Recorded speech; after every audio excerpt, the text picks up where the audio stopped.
د کم اختر په ورځ باندې محبوب کریم صلی الله علیه و آله وسلم سنتو نه دا سنت دی چې خوږ شیز خوړل 3 5 یا 9 په شمار باندې کجورې دا هم سنت دي سړی وخوري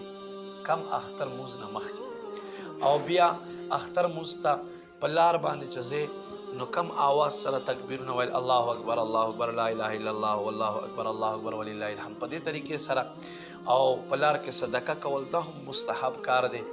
او جمعات ته په یو لار اختر ته عیدګاه مونځ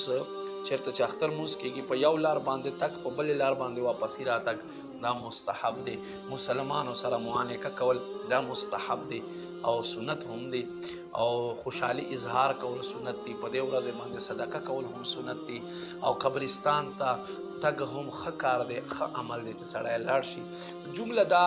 کارونه دي چې سړی اختر په ورځ باندې خامخا وکړي دا ویډیو د سره شیر کړئ چې بل چاته هم دا پیغام ورسېږي